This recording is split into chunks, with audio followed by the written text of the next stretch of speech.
Puppeteers play the characters that you cheer. So join us as we go below the frame. On this episode of Below the Frame, we're talking with designer, writer, director, the very funny Kirk Thatcher. He talks about Star Trek, Jim Henson, and of course the Muppets. Plus, we will be debuting a new segment on the show today, so get ready. It's time to go below the frame. Come on, let's go. Go below the frame. Welcome to Below the Frame. Hello.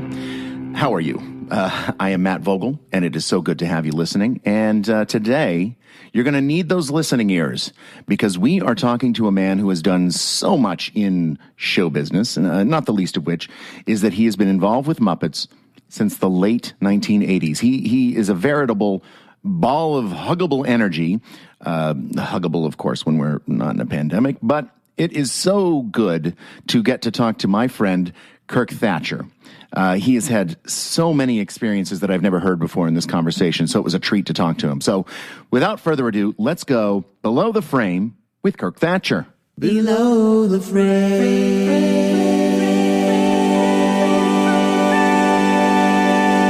Kirk Thatcher, welcome to Below the Frame. How are you?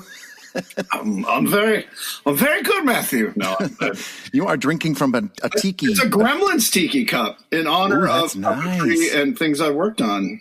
Wow. Yeah, someone gave this to me as a present, and I realized this was to keep my whistle wet, and also to enjoy a diet soda. It's not booze, folks. I'm not that crazy. We're going to talk about you, about your life, sir. Oh no, not that. Yeah, I know. It'll be good. It'll be fun. I hear you grew up in L.A. Is that right? I did. I grew up in the San Fernando Valley, Van Nuys to be specific. And it's probably one of, a lot of people say, how'd you get in the film business or why'd you get in the film business? And I think a big part of it was a job. I mean, I went to school with kids whose parents worked in it. My best friends who lived next door, their dad was a composer who'd worked for Disney for years. He wrote scores and music for like some of the movies like That Darn Cat, some of the other ones. And then he had his own private or small post-production facility where he did editing and wrote music and did sound effects, had guys cutting sound effects and sound. So I kind of realized not only my fascination with creature movies, monster movies, fantasy films, which I loved, and science fiction, was that it was a job. Like your best friend's dad could work in that business. So it wasn't, I'm always impressed with people, who grow up like in the Midwest and, become amazing sculptors, painters, puppet makers, filmmakers, where it's people, and most of them have that story. Even upstate New York, we're like, well, that's not a job. I mean, you're crazy. Like you can't go to Hollywood. They don't want you, and they're like, I'm going to do it. And the industry, is filled with that. People, especially with well-meaning parents who are like, my dad told me there's no career in making monsters. Because I was making monsters at like 7. I was going to ask, when did you think this was a job? Like really early on? Yeah, well, and Imagineer Disney was here. So I knew I wanted to do one of two things. I wanted to make movies with creatures in them and all aspects of that, not just make the creatures. I wanted to make movies, all of it I loved. And then I want to be a Disney Imagineer. Oh, wow. That's pretty cool. Because I knew that was a job because I, going to Disney, again, if you grow up and you're down at Disneyland, I mean, Disneyland's like an hour drive from where I grew up. But we went there a couple times a year as I got my parents weren't huge Disney fans, at all. I know some people's parents were had passes and all that. We would go like once or twice a year, but still, it was still once or twice a year, from probably about 7 or 8 to like 16. So kind of special effects and creatures, all that seemed to be kind of the center of the bullseye for what I wanted to do early on. And I drew all the time. I sculpted. I made little Super 8 movies. And to my mom's credit, my dad was had 3 law degrees and just was not, he played music, but it was a fancy, it wasn't a thing you could make a living at. And I remember him telling me 2 things. I said before, you can't make a living making monsters, which he grew up in the Depression, and it was true for his life. And also he said, all artists are bums. Because in his mind, artists were the guys, yeah. And he wasn't saying it to me. I hadn't defined myself as an artist at that point. I was probably like 10 or 12. But he said, because in his mind, artists were the guys in World War II when he was in France, in Paris specifically, sitting on the side of the Seine River with their, paintings they were trying to sell for 5 francs at the Eiffel Tower or whatever.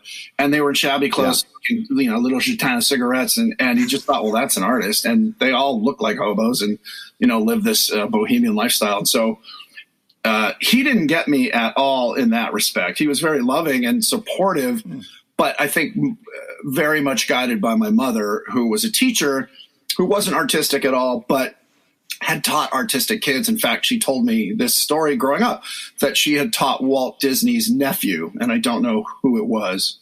So he would have been in junior high or elementary school, I guess, in the 50s.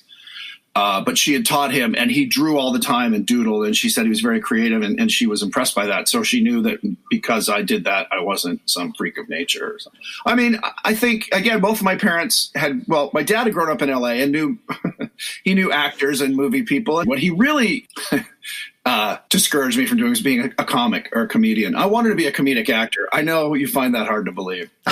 I do. Knowing me, I know you're so like serious, so scholarly. Yeah, he seemed more like a professor. But no. So you wanted to be a comedian, but who were your comedic inspirations? As Monty Python, Steve Martin. Oh man, Jerry Lewis. When I was really little, I just thought Jerry Lewis was hilarious. And my mom, told me the story. She goes, "You were like 6, and we were watching some Jerry Lewis movie on TV." And she said, I turned to them. I said, "He's my kind of people." That sounds about right. Yeah. I think it was like the Errand Boy or one of his earlier ones where he wasn't just completely annoying. Wow. At least not to me. So I would say Python, huge influence, Monty Python. And then through them, like the gateway drug to Billy Connolly and Spike Milligan and the Goon Show and just British comedy in general, which was okay. My last name was Thatcher and my parents were both Anglophiles. So my mom thought it was silly, but she appreciated the intellect behind Python. So I was watching 10, 11, 12? Yeah, I was I was 8 in 1970. So I was a kid, but I think I saw them around, I was about 10. 72 is when I discovered them. And then Holy Grail came out. The Absurdist, I think what I loved about that style of humor was the absurdity. In other words, you have to have a certain level of intelligence to know that absurdity is absurd. And I'm not saying I was particularly smart, but I liked that, like Summarize Proust. You had to know what Proust was, or a bunch of Edwardians sitting around, insulting each other. And there was such political stuff of the day in England that went right over my head. But I sure loved. They'd make fun of Neil Kinnock. I'd be like, oh yeah, Neil. Hilarious. Neil Kinnock.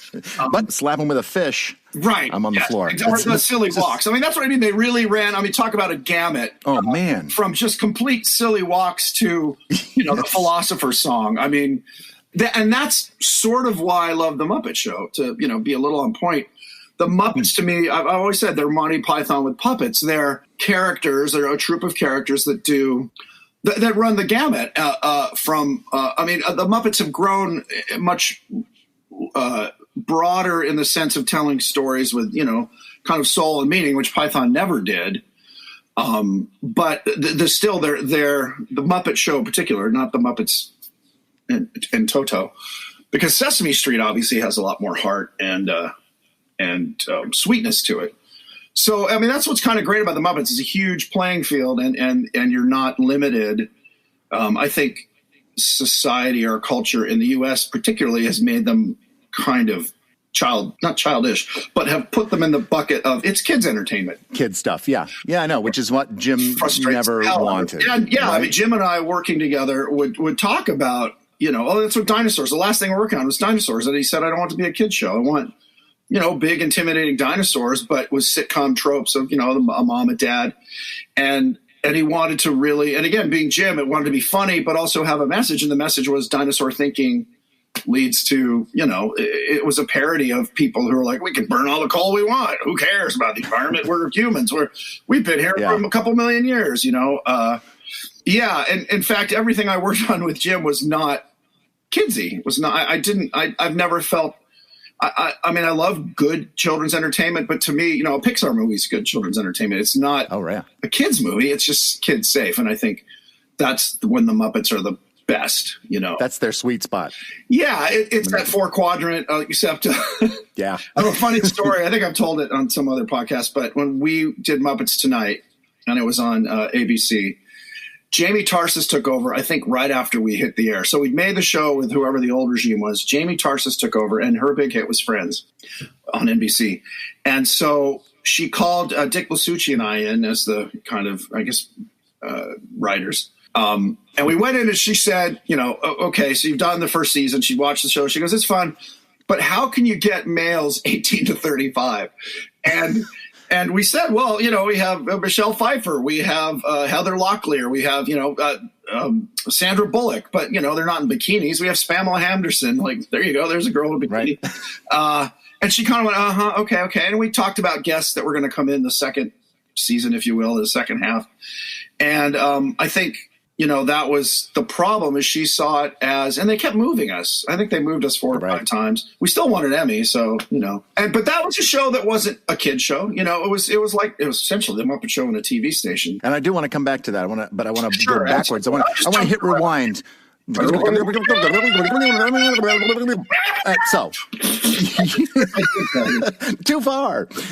So you make these films when you're a kid, right? What? And you say there's creatures and spaceships, and they're little short films. I realized that I wasn't what.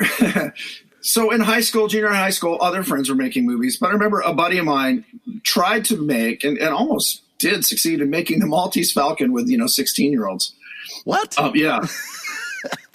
And it just looked silly to me. I mean, but it was amazing camera angles, and he knew what he was doing, but it was with 16-year-olds. So I just thought, you know, it's girls in training bras trying to look like sexy dames, and you know, right. 16-year-old with pimples and a fedora hat saying, "Hey, who was that? I saw you last night." You know, and it seemed silly to me. And I just made movies about kids. Whether I think the only 2 I even got close to. Until my senior year, and then the school I was at was progressive enough to let me make a senior film as my thesis. So I made a movie that was all the way through. But again, it starred a kid, and it was about him being up in an attic and finding this book and opening it up, and this wizard pops out, and it was very Monty Python because I knew, you know, I think it had to be a 10-minute film. This was like 12 minutes, and it was narrated because we didn't have sync sound. That was a big deal. So it was narrated, and it was very silly, but it had special effects. It had miniatures. It had a demon with goat feet. Did you know how? I mean, were you just making this up in your head how to create the demon with goat feet, or did you have magazines? Yeah, there were some magazines. There was a thing called Starlog and Fangoria, I think, were around in the. Well, I know Starlog was around in the 70s. I think Fangoria came a little later, but there was a couple really Again, growing up in Hollywood, there were bookstores and magazine racks that would carry. There was one called Cinemagic, which was literally a fanzine put out by, I still have them somewhere, put out by just guys like me who were a little older who made, you know, movies, and they would share. Like I bought a gallon of latex paint and figured out, you know, I could make a rubber skin with it. And then he's like, it didn't work really well. So then I realized, oh no, you had to get latex. There was that, and that was a great resource, and also emboldened you to like, okay, I don't need a lab and a whole thing. My mom was tolerant, except the time I plugged up the kitchen sink with plaster. Oh, no. Yeah, I didn't realize when you wash it out, even though it's really watery, it will still gather in the trap and harden. So, yeah, it cost us probably $80 back in the day of replacing the sink trap. But so there was that, and there was people who did it. I met Craig Reardon, who is known for doing a work in Poltergeist, the movie, was a Twilight Zone movie. He did 2 creatures for that. He did the Dan Aykroyd, want to see something really scary face. He did the Nightmare at 20,000 Feet creature. But Craig was a local guy. And when Cinemagic came out in the mid-'70s, he wasn't a no name. And these articles he probably written when he was like 18, 19, and now he's like 25 doing, you know, actual things. But I looked him up on the phone book and said, hey, I saw your article on how you made this little stop motion thing. And I just had some questions. He's like, yeah, sure. And he was super helpful.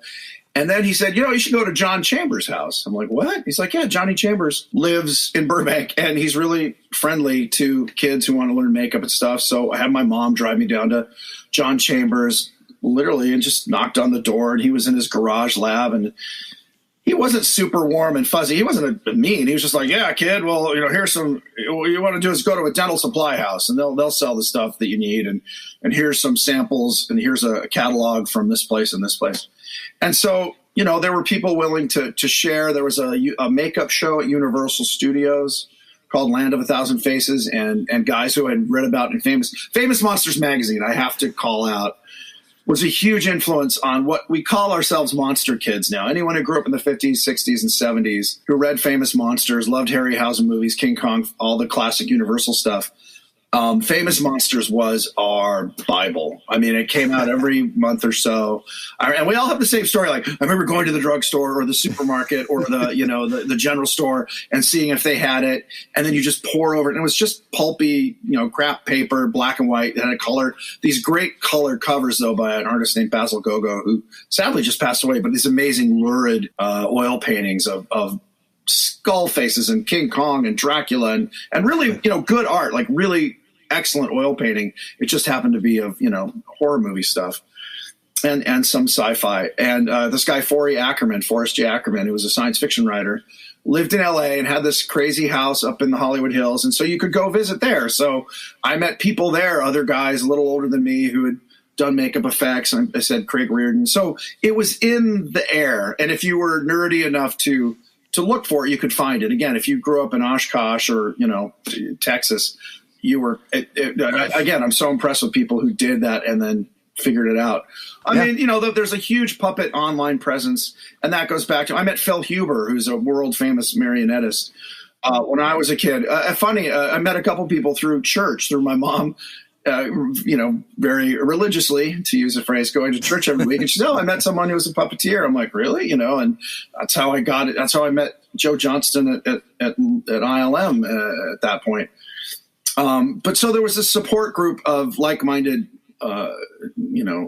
artists and creators, and they were always willing to share. And until Star Wars and then progressively after that, then, still effects artists. If you see Dennis Muren or Ken Ralston or John Knoll or any of these guys, if you're not at Celebration or a big convention and you say, hey, you're Dennis, most 9 times out of 10, they'll talk to you. Because again, they're not, it's not like, and they're minor celebrity, like people like, oh, you're famous. I'm like, if this is fame, and then I welcome it because I've seen real fame. I've been working with Leonard Nimoy and Jim Henson wasn't too bothered because he wasn't a face that was well known, but working with Leonard Nimoy for the couple of years I did, and then even just having lunch or dinner with him in the after, like it's really difficult to have a normal. It's a job all the time. Yeah. And I want to ask you during this time. Please ask me. I'm going to ask you, Matthew. During this time, you knew about Sesame Street, but you were maybe you were aged out, or did you? I like the humor. I like the puppets in it, and then I saw the Muppets on Sullivan, so I made the connection. Like, oh, that's the same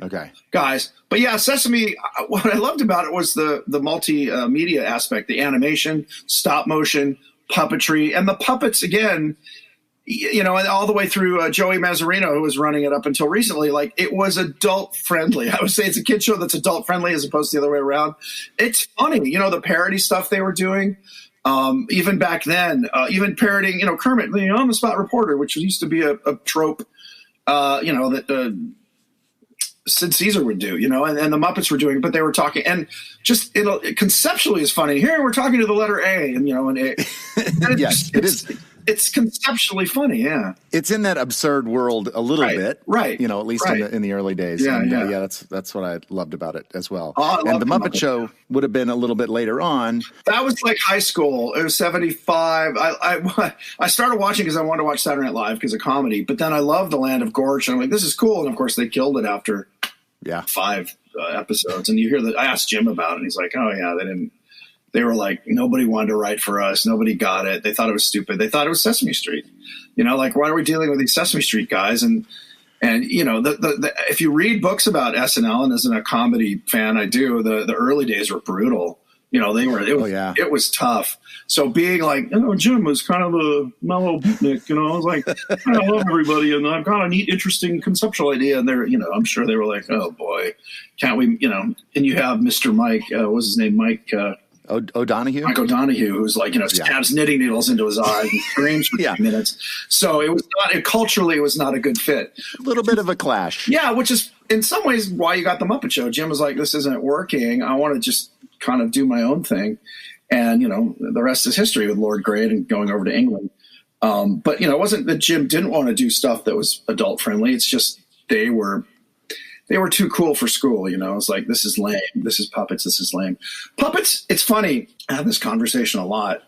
And you experience it too, I'm sure. Puppets have been ghettoized in America, much more than in Europe. I have friends who are a German husband and wife puppet team. The government pays them to make puppet shows. And they travel like cabarets. It's not kids shows. They're very abstract, very like German expressionist. And they get a subsidy from the government. And then so to do it, and then when they travel, they take a part of the door. It's just, mind-blowing to artists. And it turns out a lot of first world countries do that. Canada has the film board, and I don't know if they subsidize puppetry, but a lot of other countries have a cultural, department in their government, and they promote the arts. We're here. It's like, all art. It was my dad. All arts above. Yeah. Good luck. And then, you get the NEA, and they do support people who, the lady made a cow dung painting of Mary or something. And so I get it's like, wait, my tax dollars are going to that. And I understand it. But it's because art, particularly modern art, has been so rarefied. Like, if you don't understand it, then you're uncouth. Whereas and arts as entertainment, like what we do, puppeteering and filmmaking and plays and theater, is considered in a weird way low art.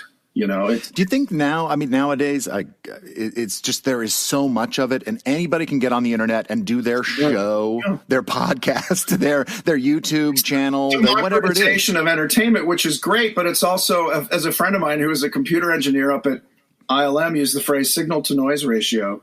It's like it's a fire, YouTube's a fire hose, and there's great stuff on it, but it's all either they get picked up by a major corporation and they spend tons of money and time promoting it so they can recoup their costs and then make money, or it's word of mouth. I found 2 shows recently through word of mouth, Letterkenny, which just was picked up, and then another show I heard about through Australian friends called Auntie Donna. And I'd seen a couple YouTube videos, and they were sort of like an Australian Monty Python. And then they got picked up by Netflix. So, the YouTube route works. And there's, YouTube sensations. I guess Justin Bieber and Ariana Grande kind of came out of that. So in some ways it's exciting in that kind of anyone with a phone and an internet connection can make content. It's possible. But how do you cut through that, like that noise? How do you cut through and rise above?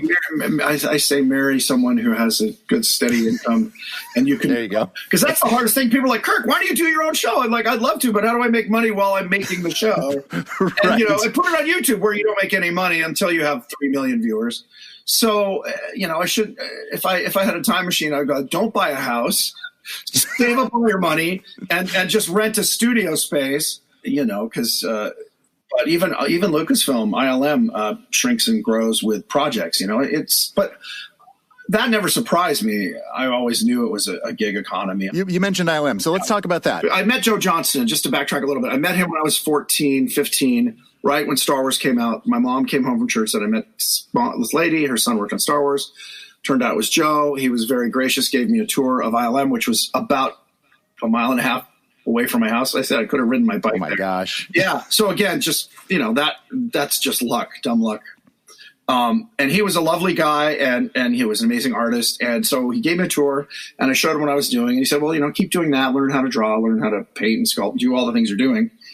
Because I said, I want to work, I want to work with you guys at some point, mainly because I thought, well, God, next summer, I'll just go sweep the floors and suck it on. Of course, within a year, they move up to Marin County, San Francisco. And so getting a job there to make coffee or whatever, to just kind of be an apprentice, goofball, didn't happen. But I kept making my movies and sculpting. Like I said, I made a senior thesis film. I made creatures.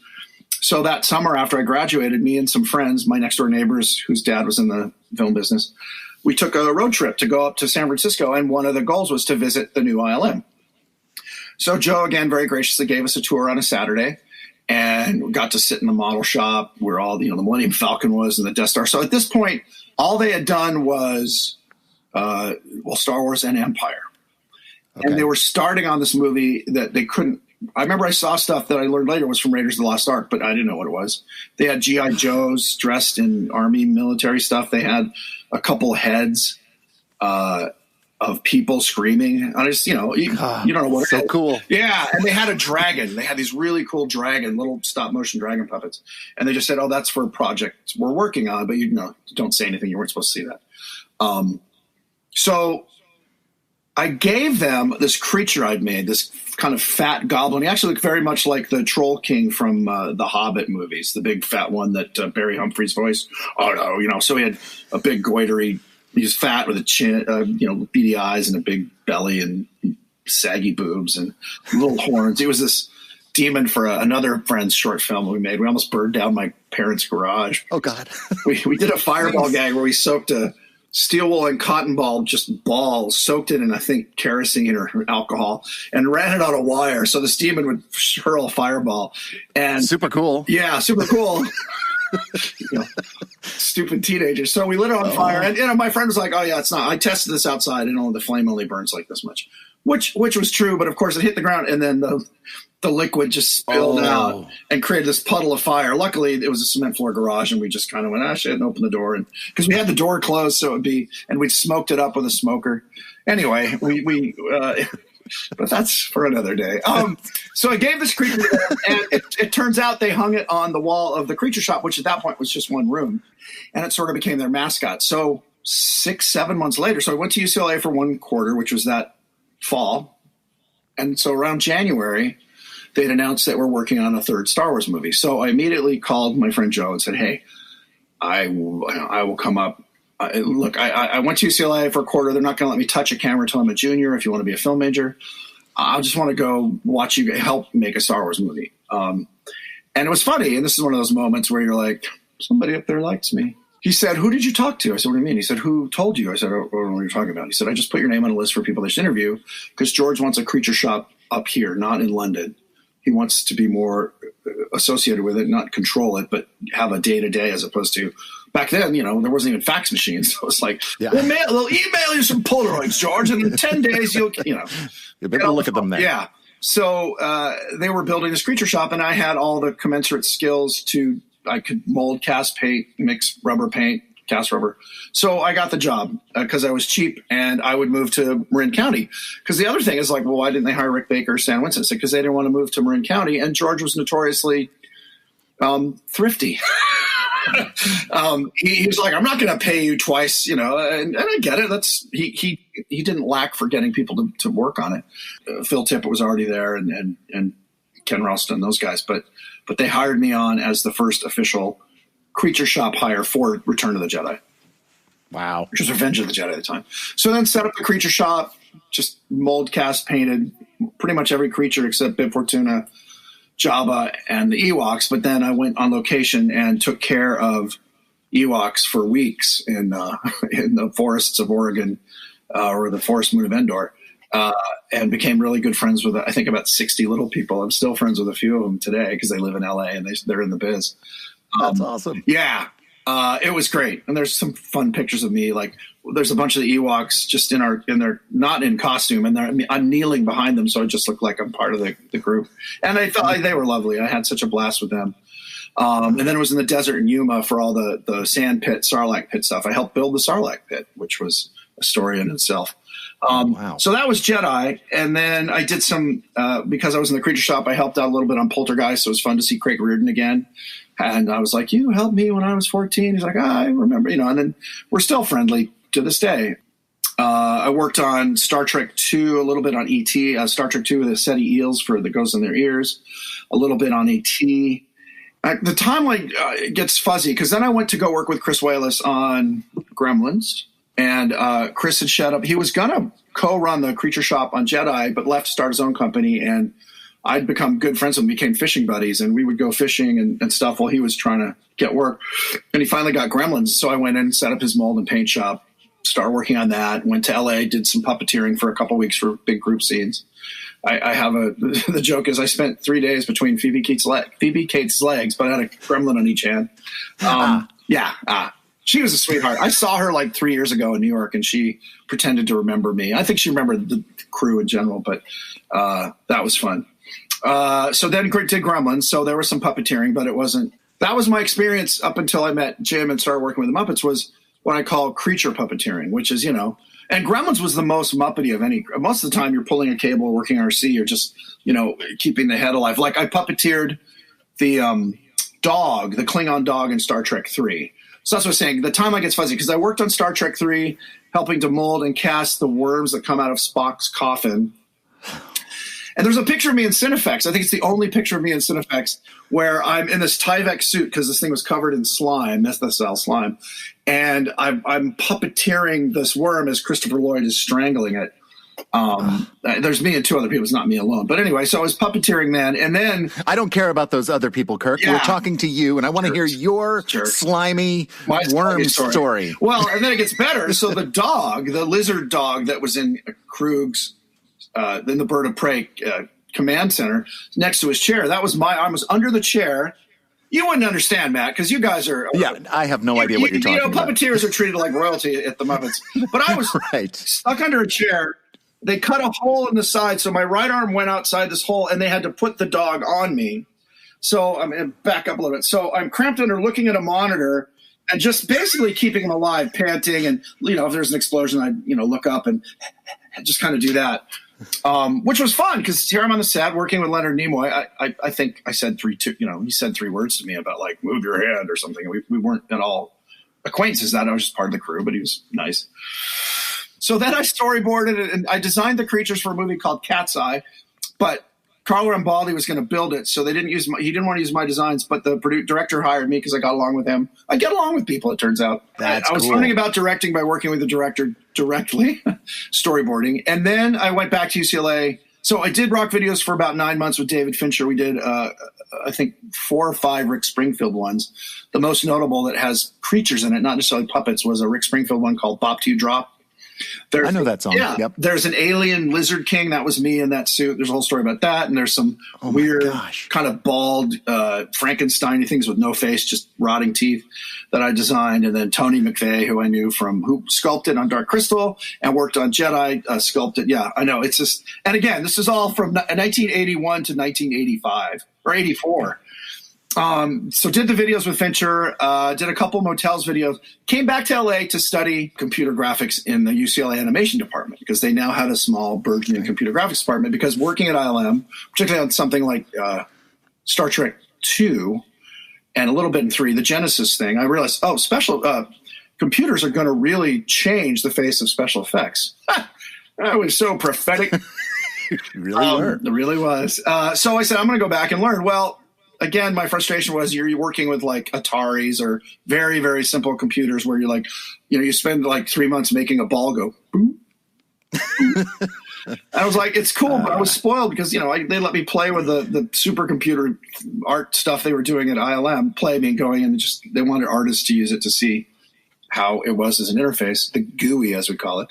So while I was there, one day the TA, who was a really nice guy, Phil Denslow, came in and said, hey, we just got a call. They're looking for an assistant for Leonard Nimoy for Star Trek 4. Somebody who knows special effects and filmmaking and has like an artistic background. And I was like, well, present. I worked on Star Trek 2 and 3. I was on set with him on 3. He wouldn't remember me, but so I went in and had an interview. We hit it off like a house on fire. Like I said, I get along with people. I think because I have no shame.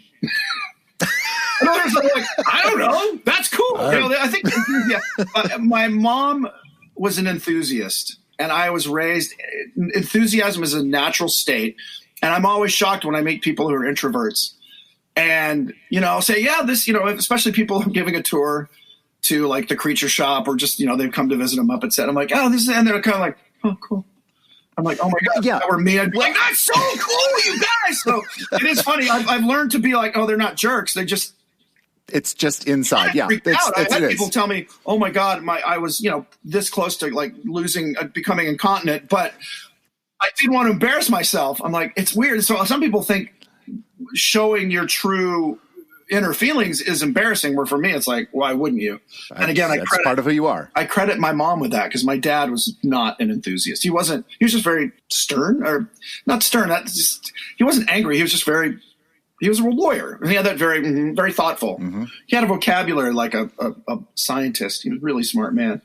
Anyway, so I had that great combination of smart on one side and enthusiastic on the other.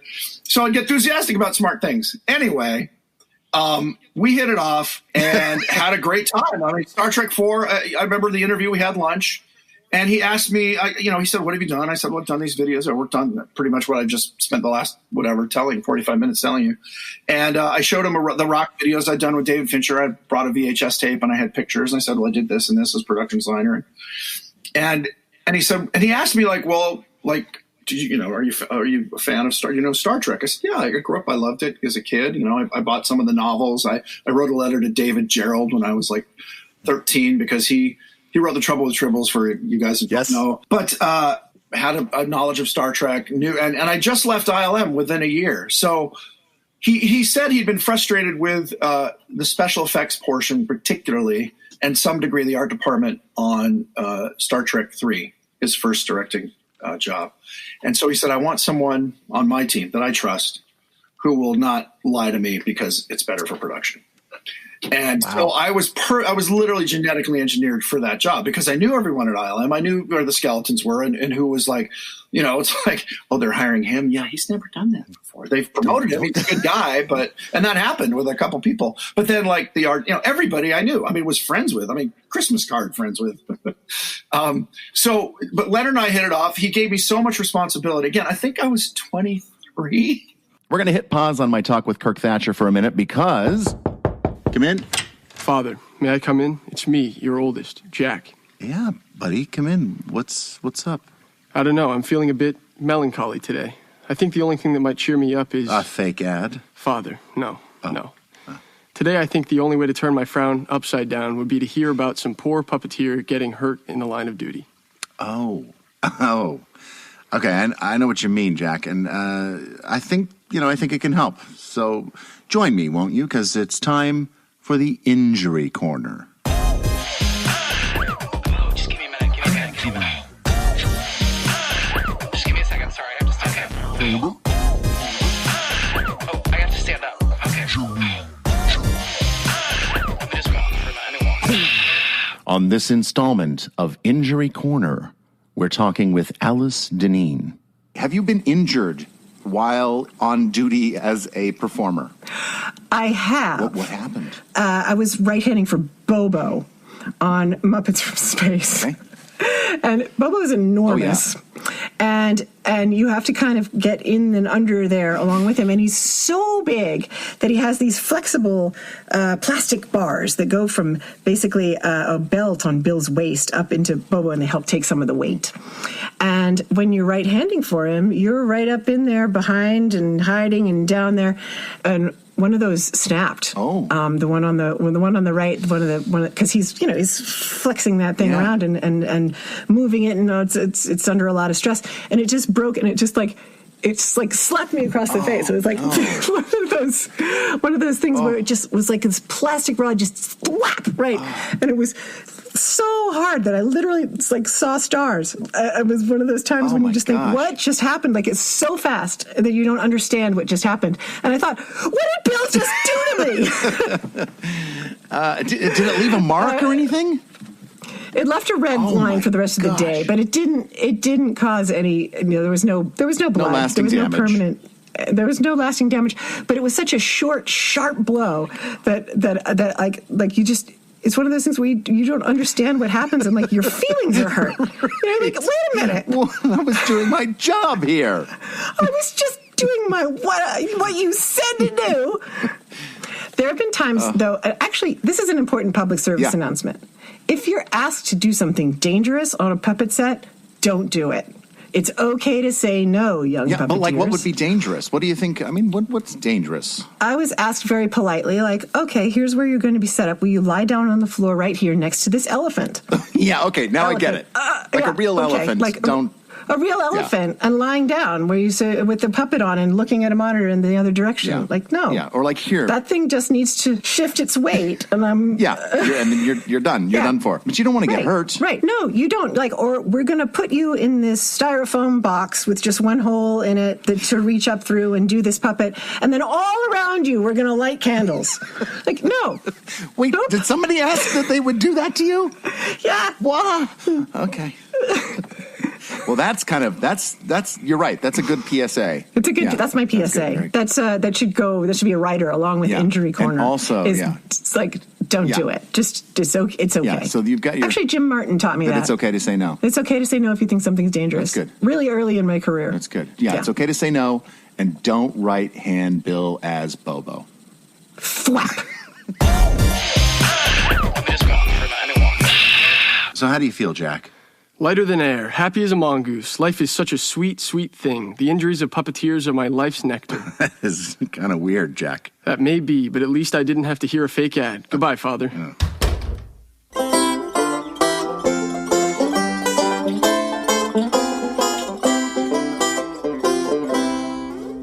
We're back with Kirk Thatcher, and we were talking about his experiences working with Leonard Nimoy, who, of course, played Spock on Star Trek.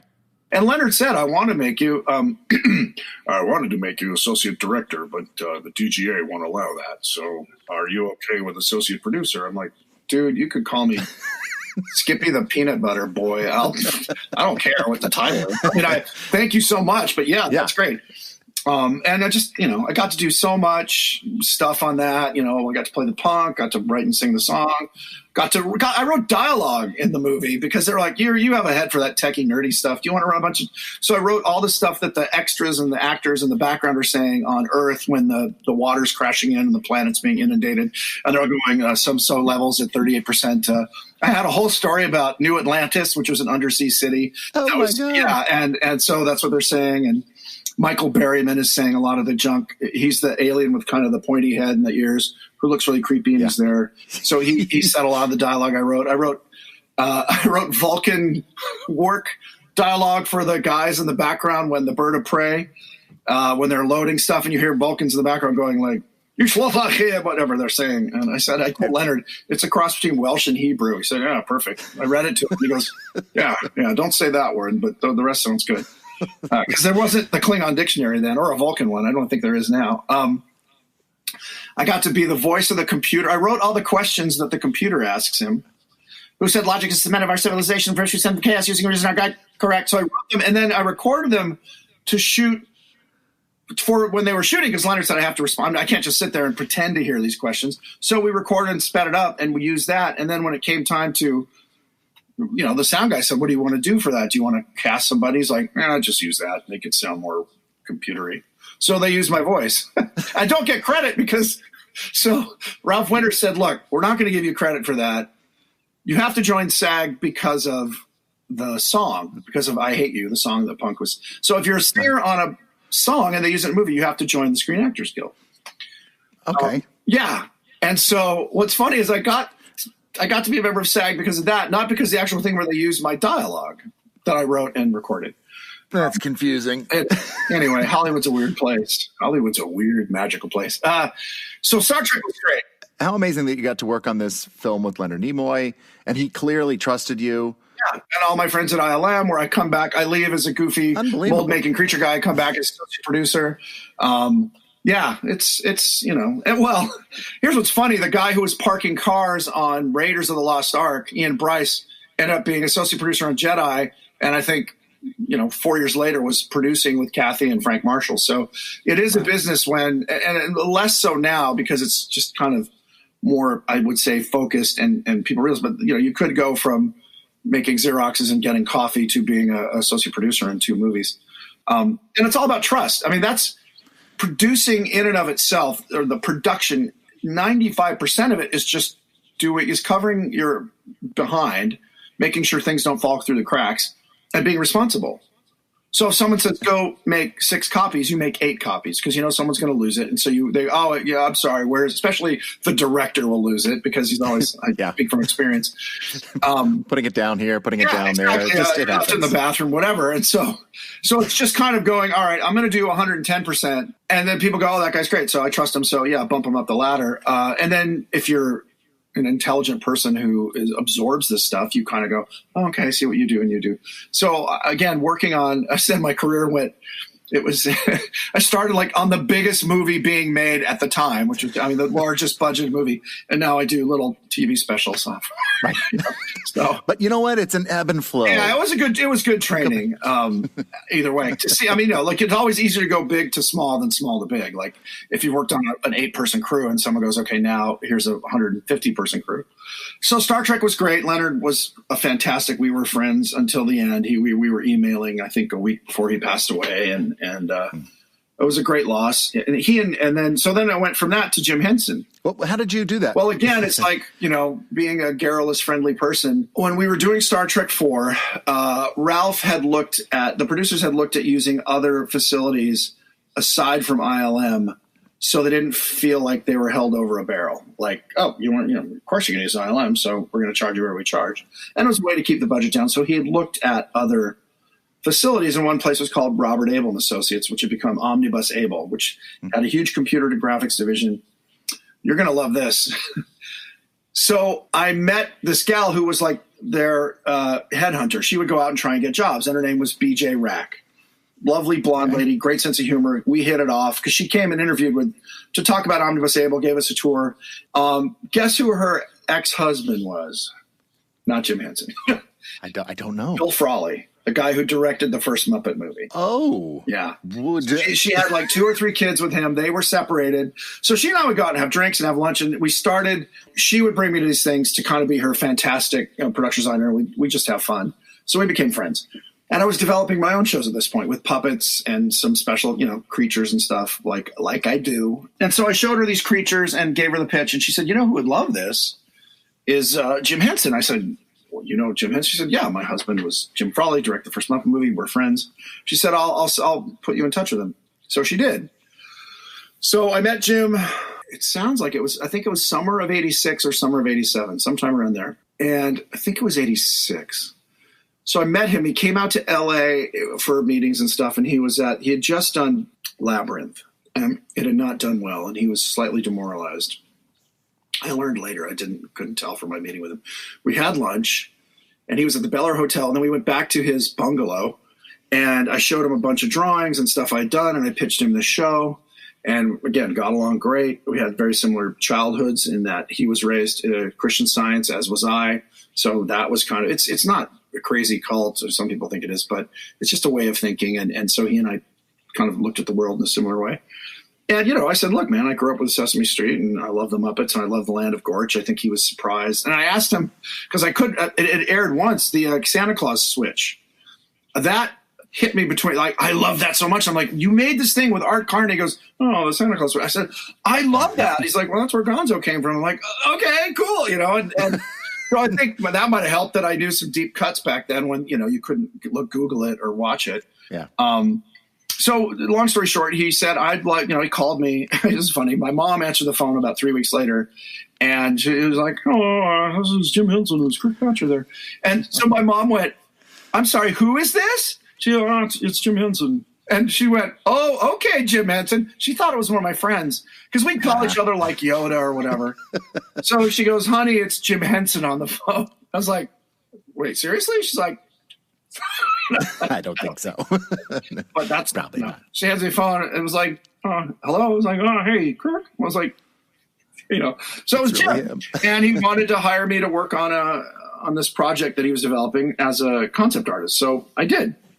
I flew out to New York, I think, for 2 meetings, and then I'd go home and do a bunch of drawings, and then FedEx them or whatever it was back then to New York, and worked with Michael Frith. I met Jerry Jewell, and Bill Prady was there, who went on to create Big Bang Theory, and Frank. Well, Frank really wasn't in these meetings; these were kind of conceptual meetings. Frank was off being a movie director at that point. Yeah, so I started working long distance. I think he flew me out like 4 to 6 times over the next year. And then in the fall of 87, they sold the Jim Henson Hour. And they asked if I'd be interested. And I said, yeah, but, you're going to have to move me out to New York. And they helped me find an apartment in the Upper East Side. And so I started working in the puppet shop. They didn't have me in 117. They had me in the puppet shop because Jim wanted me there. He felt there was a friction between he and the shop felt like they were they even described themselves. I forgot if it was Eddie Christie or one of them was like, we're the ex-wife, or we're the redheaded stepchild. They just felt like Jim didn't really spend a lot of time with them. He just kind of went, oh, here's the next order, make these. So I think he was putting me there as a go-between, because I did that a lot with like Leonard. I was kind of between the making world. And so what kind of things, what were you doing there? Just designing, and I was an idea guy. So I would just draw stuff up. One of the things was Waldo, C Graphic, starting on that because I'd had some computer experience. Literally, like, I was there for a week and he had this big costume ball, which people have talked about. And so his date was a friend of mine, a little gal named Daryl Hannah, who I met doing Groundlings classes in LA. Groundlings had Daryl and her sister, Paige, had been in my Groundlings class. So I show up at this thing. I'd made a Puss in Boots costume, which was a cat face, and I wore like a Renaissance shirt or something. And there was Daryl. I'm like, Daryl, and I think that blew everyone's mind. Even Jim was like, oh yeah, Daryl, because she was a big star at that point. This was 4 years after Splash had come out, I think. And so suddenly I was the guy from LA with, I had really lost hair, longer than it was now. And I was friends with Daryl Hannah. And so this kind of aura, I guess, because I didn't realize, I just thought, oh, Daryl, I didn't look at it from outside my own perspective. But anyway, I worked in the shop. I had a table. There's a picture of me somewhere with my long flowing hair, clean shaven. I looked like Farrah Fawcett if she had taken hormones, like a 5 o'clock shadow, and worked on the Jim Henson Hour. Designing characters and idea stuff. I helped Jim, and I came up with the opening with he said, well, we have a griffin and we have a white lion. He's really like, we have this cool stuff in London. We have a griffin, we have a white lion, we have, some devils, all the stuff that he'd been making on the Storyteller. Yeah. So I became like his idea guy. We would just have meetings, have lunch, talk about stuff. I'd go and draw. I flew to London with him and stayed at his house. I stayed at the house in the Hampstead, and we would to meet the Creature Shop and work with them. That's where I met Brian just briefly. He was at the Creature Shop there. He was working on Storyteller, and a little bit, I think, on Fafner Hall. I think that was happening then. Anyway, so I met the London Creature Shop guys and became friendly with them. They're lovely guys, and just worked with Jim on that. I moved to Toronto, or was put up in Toronto for probably almost 6 or 7 months off and on, where we shot the Jim Henson Hour. And it was frustrating. I remember Rita Peruggi and Martin Baker were there, and Jim seemed distracted. He was trying to get other stuff going. And the writers, he wasn't giving a really strong direction, was the impression I was getting from people who'd worked with him for years. It wasn't like he was flaky. I think he was just maybe spread a little thin because, he's running a company in LA and London. I mean, sorry. And doing a lot. He's doing a lot at once. And I think the writers weren't sure what they were supposed to do because it wasn't the Muppet Show. Jim had done this thing called Inner Tube TV. And he really liked that. When I met him, he had just done that, and he showed it to me, and he showed me kind of the designs, where the designs were going. And so I started designing things for this show. Waldo was the main one that I did that. I designed a bunch of them. Leon the Chameleon, the little girl who looked like a cutesy little Hummel doll. But the idea was she would turn into this horrible monster when she was angry. There was a Kiwi and this like blue bird lady who were a reporting team. I did a bunch of designs. A Clifford. Oh, geez. A ton of characters in that. And I would say at least half of them were something I concocted with the writers. But there was kind of a disparity with the writers and the puppeteers, and there was more Canadian puppeteers who, Gord Robertson and Robbie Mills, who were great. I mean, they're all lovely, but it was just kind of thrown together. I remember it was mainly Rita and Martin who were saying this isn't how it normally goes. Like there was, and they'd probably be better to tell you what wasn't working. I was just having a ball. I'm designing, hanging out with Jim Henson, living in a nice hotel, watching production, and then just going out every night dancing because I didn't have a real job. I mean, my job was be creative. Yeah, be creative. Go. And so I started sketching their sketches. I did caricatures of Rita and Martin, and everyone's just screaming because they were frustrated. And I didn't get it. I thought it was funny. I was probably a jerk. I thought it was funny, but they were frustrated. And then the second half of it was they were storytellers. And then I got to do my first little directing bit was doing some second unit on Lighthouse Island. What's that one? The guy who dates a mermaid, who falls in love with a mermaid, and then he becomes a mermaid. Yeah, it was quirky. It was Jerry Jules' pet project. It got kind of beat up by the network and what they would like and what they didn't like. I remember Jerry was frustrated. But we shot that, and I did second unit things of the mermaid, and there's a creature that comes out of the water, and there's a bird that flies out of the sky. And it was sort of this guy and this girl. It's star-crossed lovers, and I think she's a mermaid, and he isn't. It was quirky. It didn't come out the way they intended. I think the whole show did not come out the way they intended. And I think what was the great part of it was the storytellers and what Jim got, they had screenings or testings at NBC, and they said, everyone thinks it's Shakespeare. Like they Americans don't like that. And this is gorgeous things that are beautiful with amazing creatures. And they're like, yeah, it just didn't really sell in the US. So it got canceled after one season. So I'd been there almost a year to the day when we found out it was canceled. And so Jim was like, I'd love you to stay and just keep doing what you're doing. I said, I don't want to take your money. Like, if you don't have a job, I'm so used to the gig economy. He's like, dude, I don't want to take money from you. And there's stuff going on in LA that I want to do, and just, hire me back when we sell another thing. So I moved back to LA almost immediately. I went up north, worked on RoboCop 2, designing Kane's brain box, the thing that holds his brain in the tube when he's floating in the tube and he's just eyeballs and a spine and a brain. I designed and built the brain thing in the tube. I designed and started to build, and then I broke my hand doing tests for smashing the brain box on the ground. Back to LA. Phil Tippett was doing, so I was working in Phil Tippett's shop, not Robo Teens. And then I got a job as a freelancer at Disney Imagineering, working on a redesign for Tomorrowland. They wanted to turn the Carousel of Progress into a crashed alien spaceship. So they wanted all these alien designs. So with my background, I got in there and brought in Tony McVeigh as a designer and sculptor and worked on that, for about 8 or 9 months. And during that time, Jim flew me out twice to meet with him on dinosaurs. So the first time was, let's just talk about it, have lunch, hang out for a couple of days, and brainstorm it.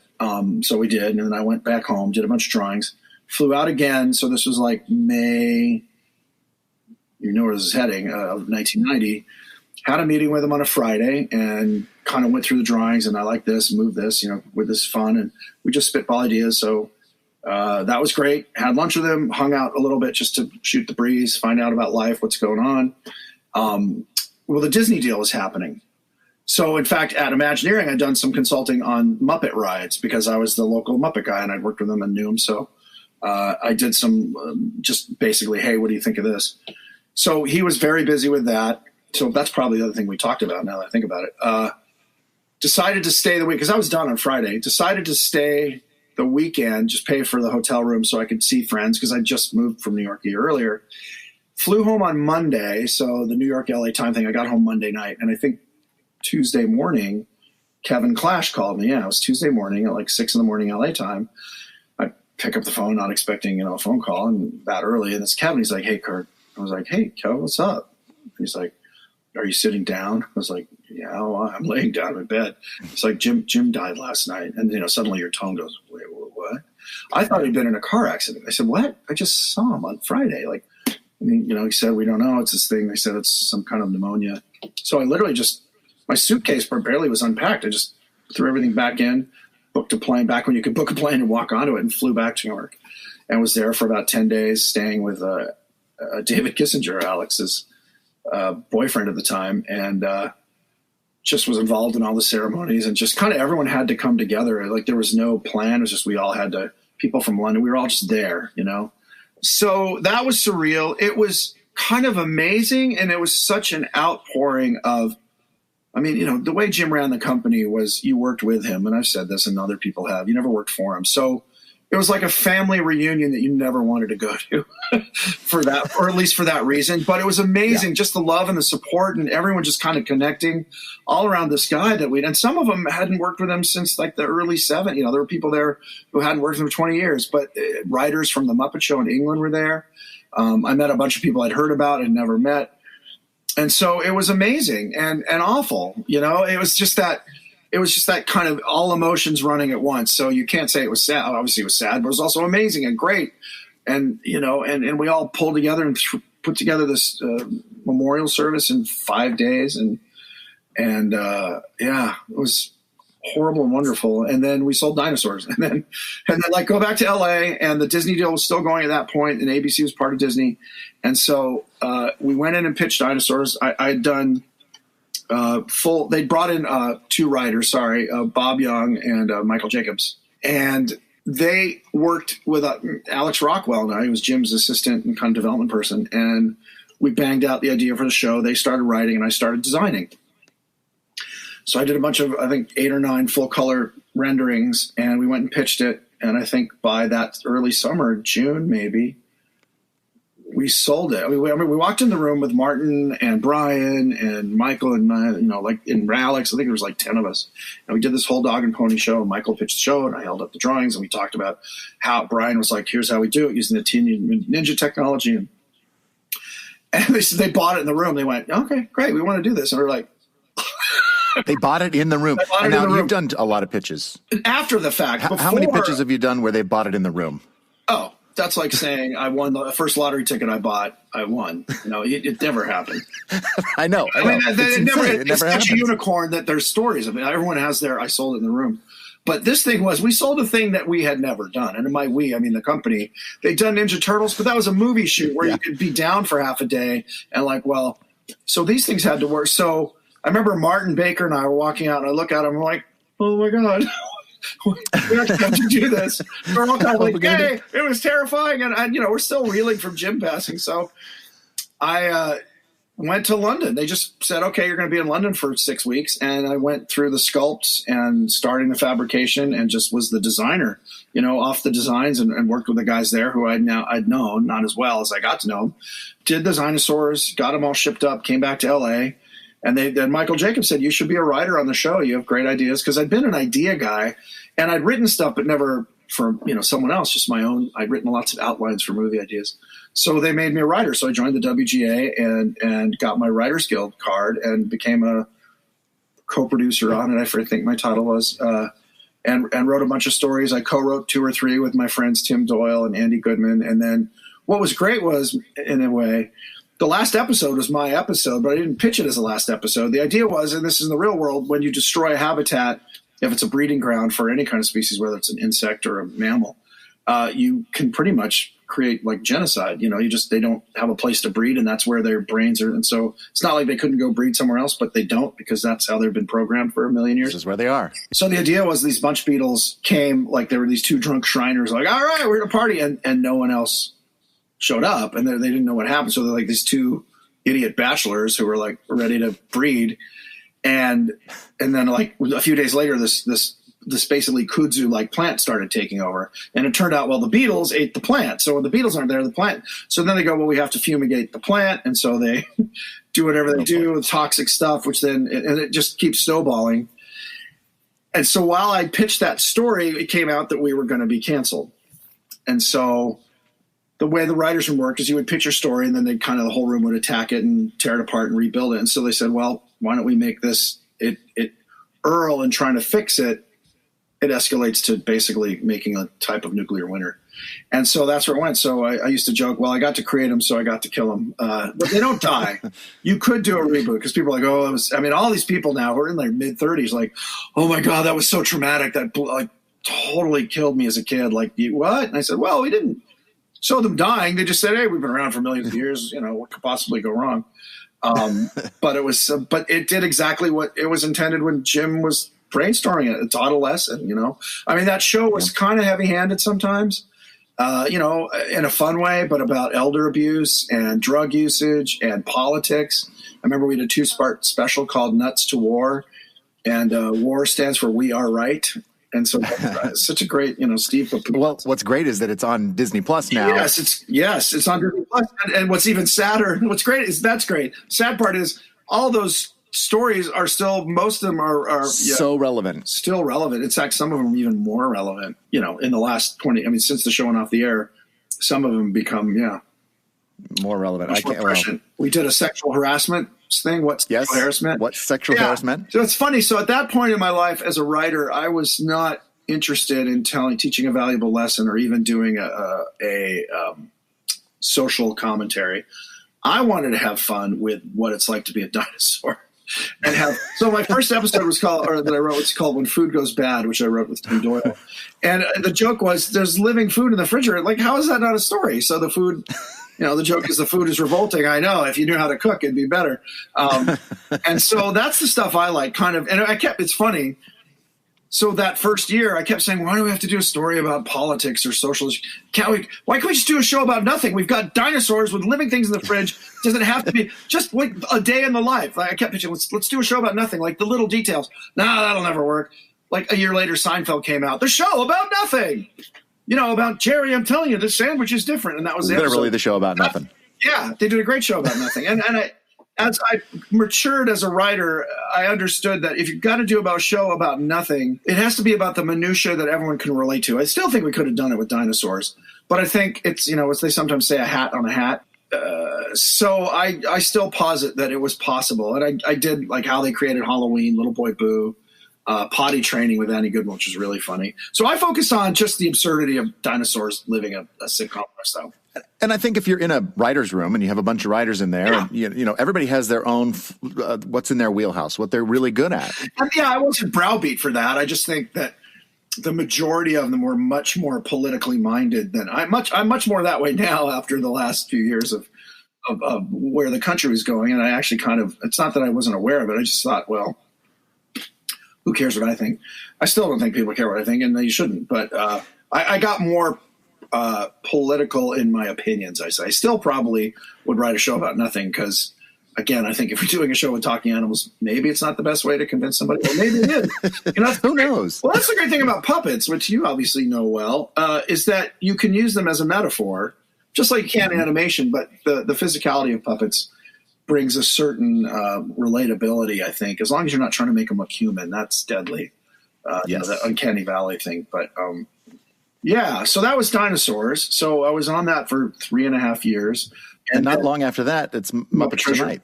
Muppet Treasure Island. Oh, right. That's right. So, you co-wrote that. Yes. It was my idea to do that story. So I kind of sold it. So A Christmas Carol came out and I went, wow, this did really well. The Muppets weren't being the Muppets. They were playing characters, which I loved. They said that to me is like Monty Python. They did Life of Brian. They did Holy Grail.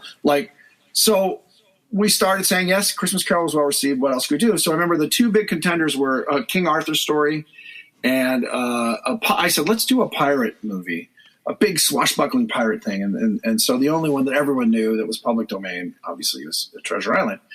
And so I pitched it as this kind of nutsy thing where it starts out like Treasure Island and ends up like a Hope and Crosby road picture with angry natives and giant tiki statues and volcanoes blowing up. And kind of the Muppets saying, this isn't in the book, this isn't in the book. And so we sold the idea internally. And then Jerry, and I think I was not involved, but Brian and Alex, whatever, pitched it to Alex Rockwell and Brian Henson. Sorry, I just used first names. Pitched it to Disney because they now had this deal after Christmas Carol with Disney, and Katzenberg was in charge of that. So Disney said, yeah, that sounds good. So I got to go live with Jerry Jewell for 3 months, and I moved up I didn't live at his house. I lived in rented a place in Mendocino and go to his house every day. And we wrote Muppet Treasure Island. And that was great. I've been friends with Jerry since the day I met him. I mean, he's just a lovely guy and super nice and just very affable. I think he's one of the kindest, most affable people. And his name, Yule, is Christmas in Dutch. So his name was Jerry Christmas. I used to call him Jerry Christmas. And, he talked like this. He had this very kind of Orson Bean-like voice. Oh, okay. Like his greeting. Like, it's funny. They live in my head. Leonard, Jerry, Jim Henson. But Jerry's greeting was always, hello there. This is kind of musical. And he'd been a puppet nerd, it turned out, since the first guy Jim Henson hired. Like a Bay Area guy, huge Muppet, not Muppet fan, Muppet creator. And he'd been a puppeteer. So he'd been with Jim since the beginning. And he was just a treasure trove of stories and just how to write for the puppets and what's key to making them, how they click, what's their obsession, what's their fear, how they relate to each other. And so we just had a blast. Well, I had a blast. He was very tolerant, but the working method, because we were in his office, he would sit at the computer and I would lay on the couch or pace and just jump into character. And like, so, I mean, I take a lot of credit for a lot of like Billy Connolly was we wrote it for Billy Connolly. Said it has to be Billy Connolly, going back to my Anglophile comedy love. And his name was Billy Bones. So we wrote him with a Scottish accent and just great. So great in that. And just the silliness, the laundry list of, old Tom, dead, really old Tom, dead Tom. All that's me. Great. All the silliness is very me. And that's what I loved about the Muppets. You could tell a story with and have these slightly, and Polly Lobster, finder lobster you never see. So all that nonsense came from me, and all the kind of character stuff came from Jerry. So we were a good team, much like Jim Lewis and I were afterwards, because, I not that I don't have a heart, but I love the absurdity, as we, talked about early on, the absurdity of the premise of a talking pig and a frog and doing classic stories with them. So we had a blast. We wrote it. We got notes. We rewrote it. They hired James V. Hart, who was known for taking classic literature and turning it into movies. He came in and kind of took it back to, especially the second act, more of the original Treasure Island story. And then Jerry and I had the final crack at it to make it silly again, because he made it a little too, like, I kept saying, like, this, kids aren't going to go see this to learn a thing about loyalty and all that. That's there. But I mean, that's like Cabin Fever was totally me. So because in the book they hit I think it's called Clad in Irons, where there's just no wind and they're sitting in the middle of the Atlantic Ocean. Nothing's happening. And I said, you get like cabin fever. And I said, what if we did this thing where they kind of go nuts? And then the amazing Barry Mann and Cynthia Weil, who they hired to write the song. Oh my God, they brought so much. Still my favorite Muppet music outside of the first one, outside of a Rainbow Connection. And it's an insane number, that number in particular. So that was all me writing gags. It's like Brian's crazy. Brian's like, you got to figure out I don't know what to do with this. I'm like, all right. So, just wrote all this silly stuff that happened, because we didn't have a song, so we couldn't write gags for something to exist. We just said they go crazy and they do a Carmen Miranda number, And so Barry and Cynthia wrote the song, and then I came in and just wrote all the gags for it, like knowing what we had with puppets, which was great. And it was so fun to be on that set. Those sets were amazing. Those were the biggest Muppet sets they'd ever made. And that ship was real, right? Real. That was an actual ship. It was a three-quarter ship that was on a gimbal in a real lake they made in the soundstage, or pond, vinyl lined pond. So it was real water, and we had giant wind machines to blow the sails. So that was amazing. And then came back. That did well. Was well received, and then started working on Muppets Tonight, which was a new version of the Muppet Show. Again, this is where Bill Beretta had been on Dinosaurs as a suit performer. And he and Brian had been buddies since high school. And so I don't know if Brian suggested or Bill wanted to do it, but he was like really working at becoming a puppeteer. And thank God, because he did some of still my favorite new characters, Bobo and Pepe in particular. Just so fun, because they're the thing at this point, and this is my opinion, the Muppets had gotten too precious. I said it was like Mickey and Minnie. After the first 20 years, like Mickey was just, literally cut his balls off. He's like, hi, everybody. Oh, let's have a great day. And you're like, okay, it's cute, but what is there? And they'd gotten so much about the sweetness. And again, it came from development people who are like, yeah, but I want that moment. I remember we had a development executive who was like, I want that moment in the Muppet movie where you cry. I go, this is the last thing you want in a Muppet movie. I don't want to make people cry. I want to make them laugh. I mean, I want a heartfelt moment is fine, but it has to be earned. You can't. You have to earn it. Yeah. It can't be false. It can't be like, oh, and his dog died. I mean, so I was very happy to do. Let's get back to sketch comedy. So that's what Muppets Tonight was. And again, we had a great guest stars and a great group of performers. And then I went off and wrote, with Jerry's blessing, Muppets in Space, which was a parody of it was sort of like, well, it was a parody of Star Wars, Star Trek, and space movies in general. And it was before Galaxy Quest. And it was interesting because Katzenberg, Galaxy Quest was DreamWorks. He'd read my script, and Disney had greenlit it. And my movie had the same ending as theirs, where there was a button you would push in the spaceship and you would send you back in time 30 seconds.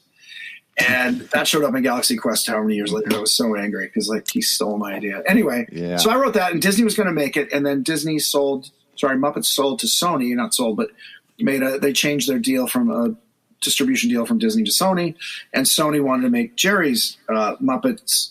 Ended up called Muppets from Space, but originally it's called Star Gonzos. And so I did. Yeah, so they hired me to do rewrites while they were filming on that. It was done in North Carolina, and I was there, and they were getting behind the schedule because it was a big epic movie. So they brought me in to direct second unit. So that's where I got my DGA card. So that was, I think, 1999. That kind of launched my directing Muppets for things other than little shorts. And you've done a lot of Muppet projects. Yeah. You did Muppets Wizard of Oz. Yeah, Very Merry Muppet Christmas, Muppets and Muppets Wizard of Oz, Muppets Letters of Santa, a bunch of the viral videos, Bohemian Rhapsody, including Bohemian Rhapsody, which, by the way, I checked today. It's like that's 11 years old. Do you know that? And it has 107 million views. What's amazing is it's actually more because there's like other channels. I know. So it's like 120 million people have seen it.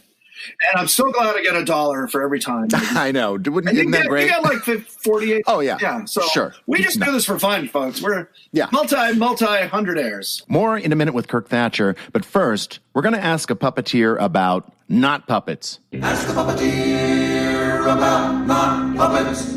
On today's Ask a Puppeteer About Not Puppets, we're talking with Julianne Buescher. Julianne. Yes. In nature, what, if anything, scares you the most? This might not be natural, but the thing that horrifies me the most are gigantic ships under the sea. Horrifying. I don't know why. Horrifying. You mean like shipwreck ships? Yes. Cannot handle it. So, have you seen them? Or just the idea of them? I think it's just the idea of them, but I cannot go near giant ships in shipyards. And I cannot go near the big wooden maiden heads. I think they were in Melbourne. I think there's like a row of them in town. Cannot go near them. I have no idea. Too scary. I don't get it. Too scary. Okay, that's good. Isn't that weird? I don't know. That's not weird. No, I mean, I think I wonder what that stems from. I wonder where it comes from. But that's a very cool answer. Ask the puppeteer about not puppets. Now back with Kirk Thatcher. Let me ask you this, Kirk. What do you think makes a good director for the Muppets? Patience. And not with the performers, with the process. It's funny, and this frustrates me no end. People are like, you got to get like, you're a puppet director. That's like saying, you directed Star Wars. Because everything is a special effect. There is no easy shots unless you're working with people and it's a person sitting in a chair. Okay, that's our easy shot. Everything else, especially now with green screen and all that. So patience, understanding physics, understanding what a puppet can and can't do. It's probably why I do a lot of writing, because they just say, well, he knows. I always say a puppet running down the stairs, picking up the phone, dialing and talking.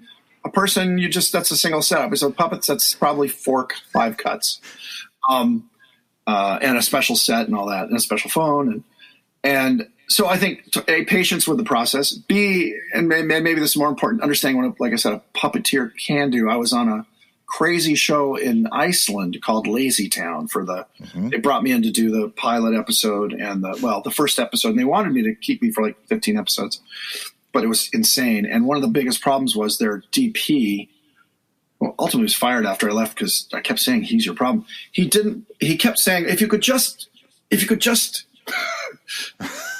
hold your head down more. I finally had to yell at him because he's like, I can't do this. I said, Carl, his name is Carla. I said, this distance from their elbow to their hand is not going to get longer. It doesn't matter where they put their head. It's attached to their shoulders. They're not giraffes. Like it's not. And he just would be so frustrated. I said, it's going to be, if we're lucky, just below your chest shot, especially wide shots. And I said, but he goes, there's all that headroom. I said, yeah, welcome to puppets. Like it's just a different way of framing. And what's funny is I kept saying is like, well, nobody cares. Name any movie where you say, except a Gene Kelly movie, like, didn't you love their knees in the shot? Isn't that great? And no one cares about what you're doing from the waist down unless it's a porn film. So that's why the Muppets work. Even though they float, a Muppet floats around here, which I always wanted to do a gag where Kermit and an actor are, walking down the street and you cut to a wide shot and Kermit's on stilts. It's just, that's how they do it. Like we never show it. But yeah, the Muppets basically put on stilts to walk around as they talk to humans. Because conceptually, you're like, there's no way that would work. In fact, it was really creepy when they did the ads for the Muppets, the new series they did on ABC, where they showed them like in a subway station, and you realize they're all like, 18 to 26 inches tall. And it looked creepy. And I'm like, why are you doing that? Like what? And they're like, oh, because we want to show that they're in the real world. I'm like, yeah, but you kind of... It doesn't work. It doesn't for Something me. Doesn't work. I thought it was unappealing. Yeah. I agree. And you've also directed projects and commercials and things like that outside of Muppets. Yeah. I did. The main thing I did was the Christine McConnell series for Netflix, The Curious Creations of Christine McConnell. So she was this Instagram sensation, and they brought me in to make a show around her. So I did. Worked with her and the Creature Shop at Henson's, which was great. And we did it for $1. That show was amazing, what we did for so little money. Because at Netflix, they said, oh, it's a reality show. And they budgeted it. And I couldn't get credit as showrunner and director and writer. I wrote 4 of the 6 episodes because it was a reality show. So it couldn't have a director and writer. Right. So I'm executive producer along with like 5 other people, which was galling, but whatever. I just tell people it's not like, and they only ran it for 1 season. But it was great. I got to work with great performers, some of the newer puppeteers in the LA area. The big standout, I think, was Rose, who was puppeteered by Colleen Smith, who just, there's so many good. The thing is about the Muppets is, and this frustrates me again, is growing the brand, is not give each of you guys 7 characters to do. It's let's get some of this really good talent in here to make new characters like we did on Muppets tonight. And now that you guys have sort of grown into the main characters, like you're doing, you can talk about what you right. That's not a secret. Yeah. Oh yeah. No, that's not a secret. Doing Fleet Scribbler, which that new series that we're doing. Yes. We shouldn't have. We're not. Yeah, Fleet Scribbler's Access Hollywood is not. Yeah, it's not been. Oh man, I'll cut that out. Yeah, I'll cut it out. I'll cut it out. It'll be cut out. Anyway, your Fleet Scribbler's great. Your Kermit's really good. Yeah. That's very kind. And I have to say, and nobody appreciates what you have to go through with the fans. Kermit doesn't sound like. I love now. There's 30-year-olds going. It doesn't sound like Kermit because he was Steve Whitmire doing Kermit. You don't sound like Steve's Kermit. This is a different Kermit. It's like welcome to reality. That's how things work. Yeah. Well, and people have asked me, why don't they hire a mimic? I said, because that's not how it works. And one thing I alluded to earlier, and one thing that is really different, and I think especially the way Hollywood, particularly TV, works, is the puppeteers are the characters. It's like you don't hire someone to be John Cleese. You don't say, oh, we're going to do an Austin Powers movie, and we've got Jack Black's going to be Austin Powers. But that's how Hollywood thinks of the Muppets. We got so we'll get a guy to do the voice, and we'll get one of these kids out of college to do the puppeteering. The puppeteering I understand because my own experience was I just thought this worked. Hey everybody, and then you start working with the Muppets, and you realize, and you watch people like Jim and Steve Whitmire and you, and just these guys are so good. The thing that caught me was probably in the early 90s watching whatever we were shooting, and I saw a puppet think, and I think it was Steve doing Kermit, and he wasn't just thinking, he was just subtle, and you're like, it made sense to me why the company was so precious with good puppeteering as opposed to anyone who can go like, hey everybody, how's it going? I know, just flap your mouth around. But people are not sophisticated. I was a puppeteer and a puppet fan. I wasn't sophisticated enough. It's like, I know guys who can play the guitar, but then you hear, someone play, what's his name, Segovia. You're like, oh. I know, yeah. I worked on a great show last year created by a buddy of mine, Tim Doyle from Dinosaurs. He did a show called The Kids Are All Right. Incredibly smart show. Very nuanced, Irish Catholic family in LA with 8 boys and the nightmare of that. But it was subtle. It wasn't like the Goldbergs, which is like really broad, too smart for the room. It was, and the writers there were like, I went in because I directed an episode, and I went in with Tim, and he said, "This is how we do it." And I said, "Oh, so you don't want to be funny?" And I was kind of making a joke, but he was exactly it. They didn't want. It was a comedy writer's comedy writing. You know what I mean? It wasn't like we're not going to go for the cheap jokes. We're going to be subtle and sophisticated, which again, if you write comedy or you're a fan of good writing, you'd be like, that show was great. And all the critics were like, this show's amazing. But, you know, America Wanted Roseanne or the Goldbergs or something. And not that those shows are bad, but there's a thing where you can go, oh, I mean, there's been terrible puppetry that's been super successful over the years. Absolutely. I mean, Alf was not a great performer. It was a great show. It was funny. It got the job done. But you can watch it and go like, oh, his eye focus is terrible. You know, again, but you and I know what that means. Most people are like, no. Most people don't. He's looking over the direction of where the guy, but you're like, yeah, but once you see a puppet think, you're like, and Alf got better, just like anyone does. But, and I'm not picking on Alf. I'm just saying as puppet snobs, because we're used to amazing people, you can kind of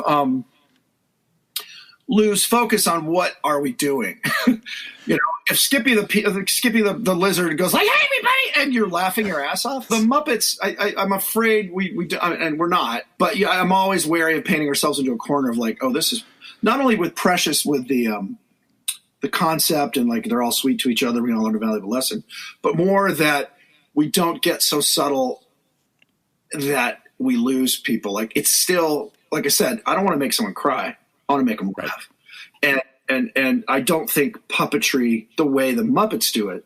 Now you could do amazingly moving stories with puppets. I've seen, again, out of Europe, amazing things about the Holocaust and, you know, just even things about the Vikings done with puppets that were just stunningly beautiful and moving.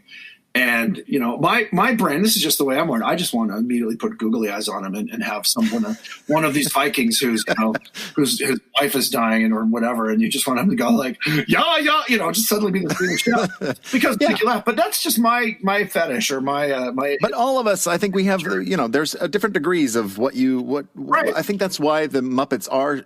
It is so universally loved. They can do everything like you've said. It's a big tent. And I'm there to, and I've been this guy since day one as a writer, as I'm there to make sure we don't get too precious.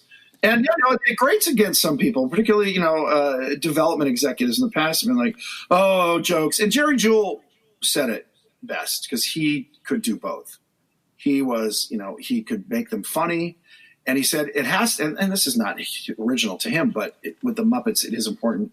It has to come from character. I don't care if it's an alien galoob on the planet blar blar, but if you know what it wants, and Frank Oz said a puppet thinking is when you laugh. So all these masters that we got to work with and learn from, it comes down to that. Seeing a puppet think, whether it's like, I'm going to eat that cookie or I'm unhappy with the way my people are being treated, whatever your story is, that's when you hook people in because suddenly it's not a sock anymore. And that's down to your guys' genius. And people are always like, even Muppet people, why don't you puppeteer? I said, because it's like saying, why don't I play the saxophone? I'd love to. I'm too big of I've become too big of a connoisseur of good puppetry to know how bad I am. Like I wouldn't do it. I'll still write and draw because I know I'm okay. Well, you have to kind of know where you sit in the thing. You know, I'm not going to be getting an Oscar anytime soon, but what you guys do, and any good puppeteer, is to be admired more than I think it is. Just like dancing.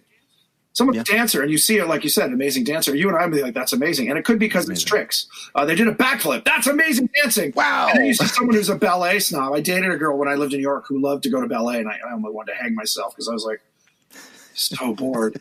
But she would be like, look at the way she, you know, like moves her Achilles heel. I was like, yeah, it's great. I'm so falling asleep.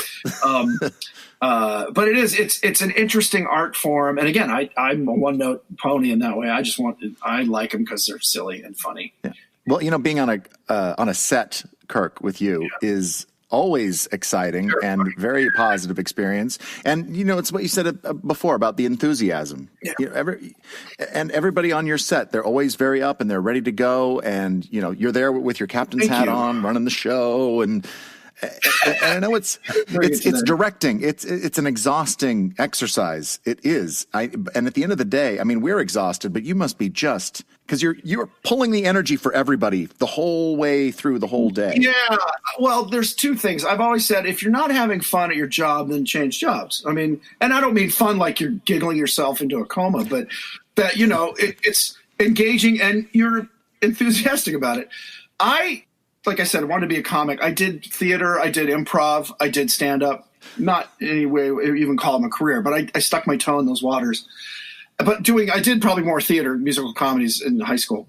And you get energy from an audience. Well, a stage, as Bill Beretta said, it's a captive audience. And he said, you run it like a stand-up. I said, but working with directors who are leading by example, like this is fun, like let's, and also trying to create an environment where ideas are accepted as opposed to, I use Jim Cameron as a scapegoat for this stuff, but you just hear, I've never worked with him, but you hear stories about his sets are like, people are terrified to screw up and all that. I'm like, you should not be terrified to say or do anything, Right. Again, what we're doing is puppets doing comedy. Yeah. If you get serious about it and you're grinding your teeth and I'm like, what? I don't know what that's like. I've never been. What's the point? Yeah. What's the point? Yeah. And it's that old story that I've heard throughout the years of Jim would take an idea from the janitor. Yes. If the janitor had a good idea, he would take it. I try to create an environment that's fun so we can get through because it is exhausting. And I am exhausted. In fact, when I'm doing the movies, which are like 14-hour days, 12 hours on set in a day, an hour before and an hour after to talk about what you're going to do and what you're going to do the next day. I would go to lunch. I would have someone get my lunch and I would lay down and literally like a mummy and just go unconscious for about 20 minutes. And because I'm so tired, I could do that and just shut down, like go into a blank space. And then they knock on the door, say my lunch is ready, and I'd have 20 minutes to eat my lunch. And it's really helpful. And you read about people, great thinkers and artists who do that, like that catnap thing, but I find it helps. But I'm glad you hear that because some people, I think early on thought it was, look at me, look at me, look at me. And it's more like I can be silly and say anything, so you should feel comfortable being silly and saying anything. And again, it depends on personalities. I know somebody once said, you're not in front of the camera. And well, they were being a little snarky. And I said, no, I know, but I'm trying to create an environment that's fun. And like, that guy's having fun, so we can't get too, yeah, I mean, well, it's all part of, and it sounds to me, and it feels like, it's part of creating a collaborative atmosphere. Yes. And Jim which did is it. super important. Jim wasn't as silly and kind of gag and jokey as I am. And he was actually, it's funny, Jim was very thoughtful. I mean, if someone said you're going to do a Jim impression in one sentence, it'd be like, that's lovely. He wasn't like, hey, what a great idea. He wasn't Guy Smiley. He was this kind of beatnik philosopher, but he loved the Guy Smiley. I mean, Richard Hunt, people like me, he liked to be around kind of nutballs that were effusive because you could see it made him giggle and almost pull out of his cerebral. It's weird. And what's funny is at home, I'm that Jim. I'm and I live alone. I'm quiet. People come to my house and it's full of art stuff, not, movie posters and black leather couches. I don't have a big screen TV in my living room because I am an introvert. I'm this weird extroverted introvert. It's actually a thing they say where when you're alone, you're shut. And I'm alone 90% of the time. Like, being on a set for 3 weeks, fine. The rest of the year, I'm alone.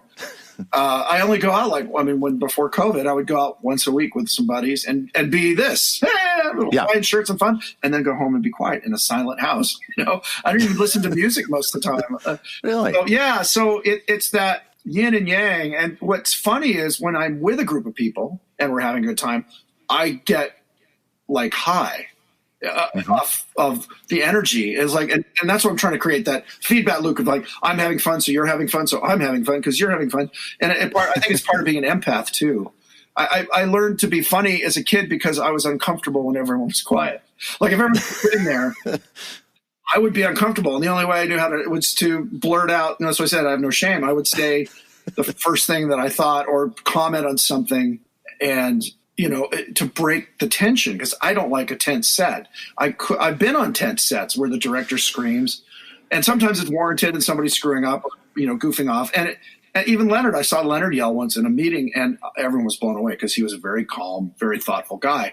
And he was just very frustrated, and things weren't going the way, and he was being sort of lied to. Not lied to, but they were covering for mistakes they were making.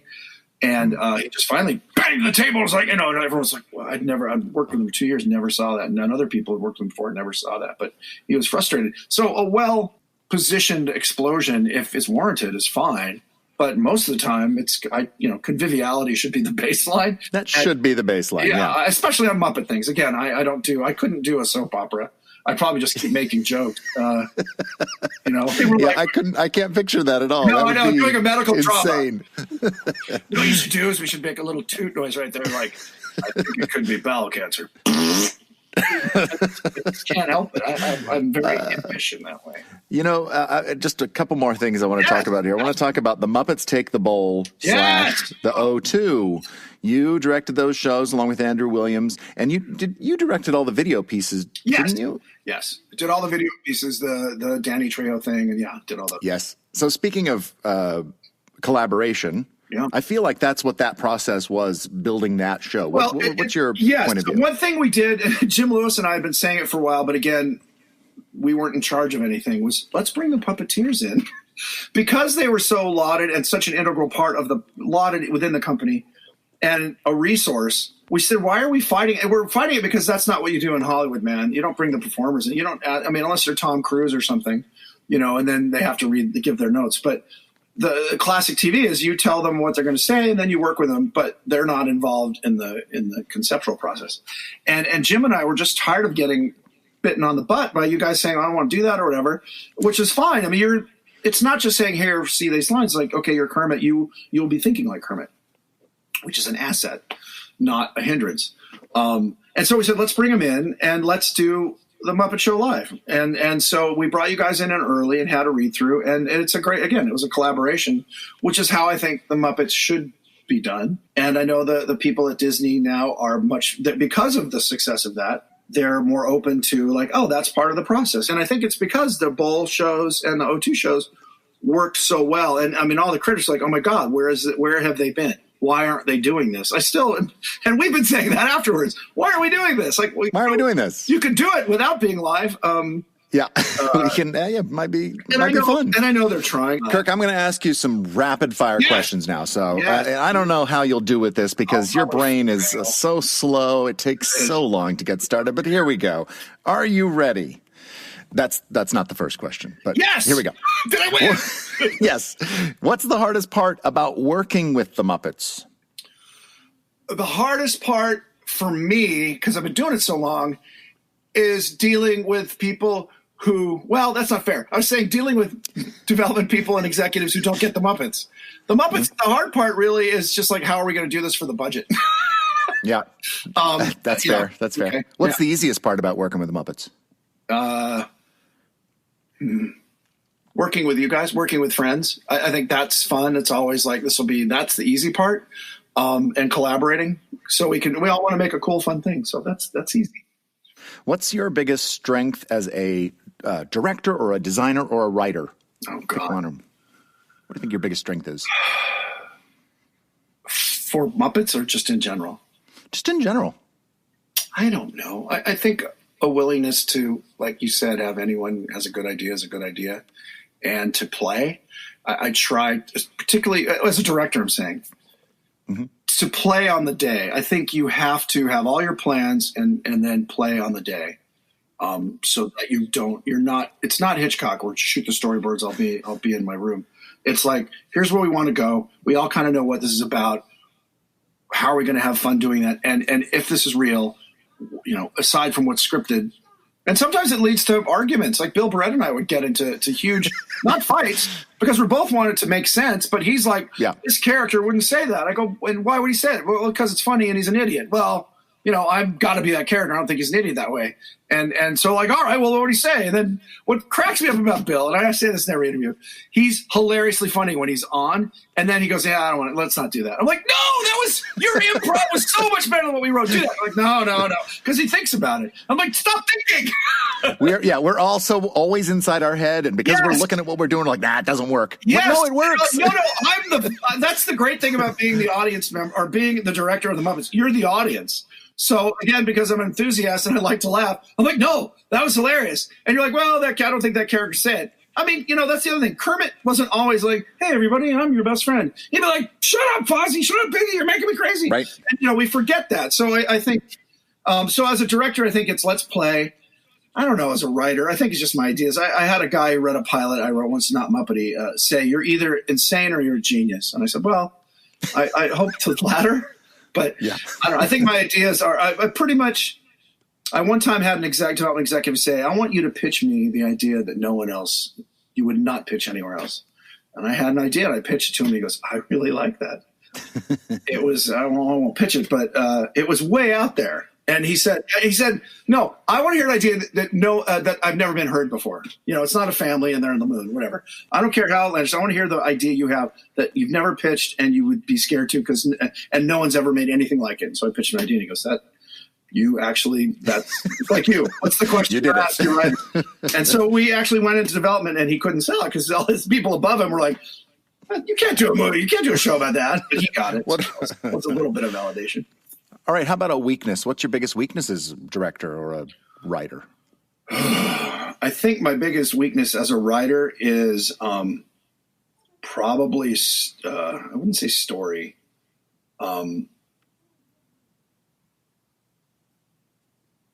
Well, in some ways, what I had to learn really was story.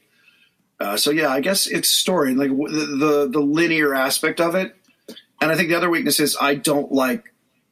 And it's more of a taste thing than a weakness maybe, but it is a weakness. It's like I don't like average stories. I mean, you see the stuff when you hear like, oh, Netflix or Amazon developing all these shows, and you're like, it's a cop show, it's a medical show, it's it's a show about a knight and a dragon, and you're like, okay, I want to do a show about something that's completely out there, and I think it's hard. It's hard to not be. Like I said, with Kids Are All Right, great show, genius, too smart for the room.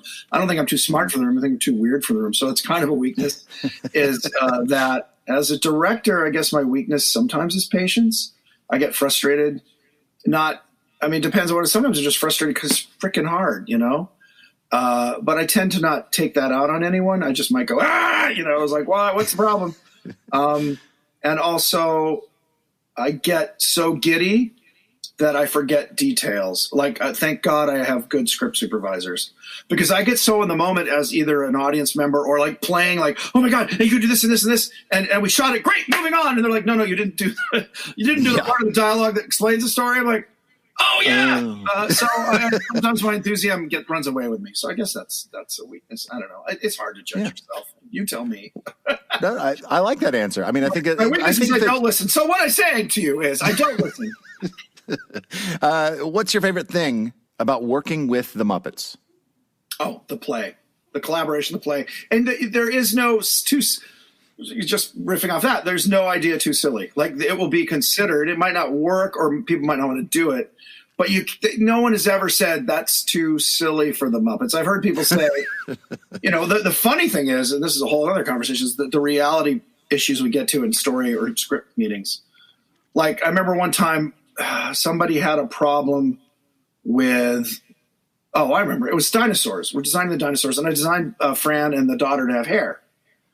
And Brian Henson, once we sold the show, and we were designing wigs for them to wear like that hair, he goes, dinosaurs wouldn't have hair like that. I said, so you having a reality problem with the walking, talking dinosaurs that live in a house and go to jobs because they have hair? He's like, yeah, we should do, and he wasn't wrong. He's like, we should do spines and horns and things that look like hair. I said, yeah, but it cracked me up. Like, yeah, you're right. That is over the line. That's too far. And so with Muppet stuff, we've gotten to insane conversations where I get incredibly frustrated because people are, what do they say, straining at gnats and swallowing camels. And I said, and I usually go back to what part of the Frog and Pig are in love with each other in show business, and you're having a problem with that he talks to the audience and whatever. And again, it's everyone has their moment. I have moments where I'm like, no, that's too far. Like that. I know it's weird though. I think it's just a personal taste thing. But and you guys come from character. happens. As the performers, you come from character, and that's much more defensible. It's like, I think it's funny. I mean, but I don't think Kermit, Piggy, Father, whoever you guys are doing, would do that unless we can come up for a reason. And then, because you have to do it as a writer. We start from the outside in. You guys start from the inside out. And so we obviously meet in that middle ground. And sometimes there's friction, but I've never felt like there was an argument that wasn't well founded on both sides, and we just figure out how to make it work. But that is collaborative art. Anything, musicians, puppeteers, whatever. Speaking of, if you weren't a director or a writer or a producer or a designer or all of those things, what would be your career? Don't say accountant. I thought about it. I probably would have gone into the biological sciences, not medicine, but probably I was really interested in biology, marine biology, particularly cetaceans, dolphins, whales, because of their intelligence level. So probably one of the biological sciences, and working into zoos or animal. What's the word? Preservation, making sure that mountain gorillas stay alive, stuff like that. That's a big thing for me. Probably why I like the Muppets. Either way, I was going to work with animals. I wanted to. My other job would have been somewhere in the sciences. I love science. I wasn't smart enough for physics, but I love like theoretical quantum physics stuff. Fascinates me. But you have to know a lot of math. So it was like Da Vinci. Yeah. Da Vinci was a big hero of mine, and he was art and science, and I love both. And I realized art was a hell of a lot easier. You didn't have to be as smart. So maybe that made me smarter. Maybe. So my last question for you, Kirk, is Jerry Nelson once said to me that Sesame Street is great, but you should always have something that is your own, that you create. Yes. So my question to you is, what is that for you? Well, that's the show that I was just telling you about. Two things. Yeah. Captain Randy's Submarine, which is sort of an adult version of Pee-wee's Playhouse, but gets all my friends to do short, like they would show a cartoon. Everyone would contribute short segments, puppet animation, whatever, comedy bits. And then the other one is a puppet troupe that does comedy that isn't the Muppets, but is just another option as opposed to just the Muppets doing that. So those are two things. Look for Kickstarter. Yeah, you are actively working on. Yeah. I mean, COVID and other family matters have kind of slowed things down, and the election and all that madness. But I am working on it, and probably it was going to be this spring, but now I have some jobs working with you guys, so it might be pushed to summer. But yes, Kirk, thank you so much for talking to me. That was awesome. Thank you. I love chatting with you. And your name was Mark. Is that it? Mark? It's close enough. Mark Vogel. Mark Virgil. It's close. That's fine. There you go. That's Below the Frame. We will be back with a brand new episode next week where we'll be speaking with Alice Deneen. Get updates and stuff about Below the Frame and Muppets and Sesame Street and pretty much anything I feel like posting on my Instagram, Twitter, Facebook, and TikTok accounts at WelcomeMattV, or, you can just search Matt Vogel. Below the Frame is produced by me, Matt Vogel, and if you like the show, please rate and review it wherever you get your podcasts. Thank you very much. The theme song for Below the Frame was written by Stephanie DeBruzzo and performed by my band, The Mighty Weaklings. Our podcast logo was created by Dave Holteen at DaveHolteenDesign.com. Thanks to Kirk Thatcher, Alice Deneen, Julianne Buescher, and as always, my son Jack, for being a part of this episode. And thanks to you, the fans, for listening. I am Matt Vogel. We'll see you next time when we go Below the Frame. Bye-bye. Go, go, go below the frame.